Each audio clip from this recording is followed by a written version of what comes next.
ایک مرتبہ Hulagu Khan کی بیٹی بغداد میں گشت کر رہی تھی کہ ایک ہجوم پر اس کی نظر پڑی۔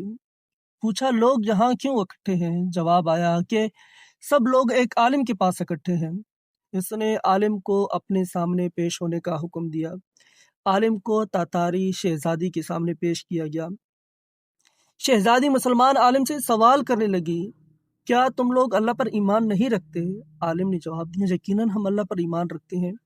پھر شہزادی نے کہا، کیا تمہارا یہ ایمان نہیں کہ اللہ جسے چاہے غالب کر دے؟ عالم نے جواب دیا، یقیناً ہمارا اس پر ایمان ہے۔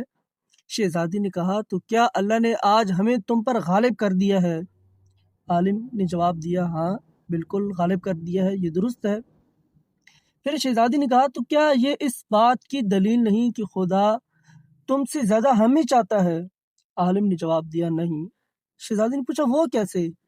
عالم نے کہا، تم نے کبھی چرواہے کو دیکھا ہے؟ شہزادی نے جواب دیا، ہاں دیکھا ہے۔ عالم نے کہا، کیا اس کے ریوڑ کے پیچھے چرواہے نے اپنے کچھ کتے رکھے ہوئے ہوتے ہیں؟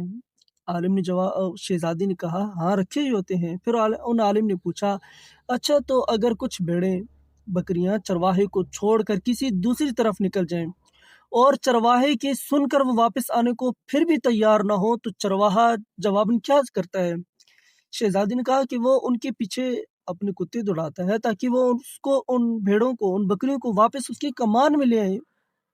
عالم نے جواب دیا، وہ کتے کب تک ان بھیڑوں کے پیچھے پڑے رہتے ہیں؟ شہزادی نے کہا، جب تک وہ فرار رہیں اور چرواہے کی اقتدار میں واپس نہ آ جائیں۔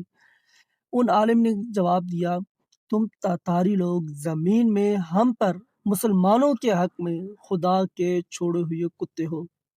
جب تک ہم خدا کے در سے بھاگے رہیں گے اور اس کی اطاعت اور اس کی فرمانبرداری پر نہیں آئیں گے، تب تک خدا تمہیں ہمارے پیچھے دوڑائے رکھے گا اور ہماری گردنوں پر تم کو مسلط رکھے گا۔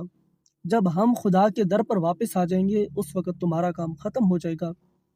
آج آپ ساری دنیا کا حال دیکھ لیں کہ آج بھی ہم پر کتے مسلط ہیں، کبھی یہود کی شکل میں، کبھی عیسائیوں کی شکل میں، اور جب تک ہم واپس نہ آ جائیں اسلام کی طرف تب تک یہ ہم پر مسلط رہیں گے۔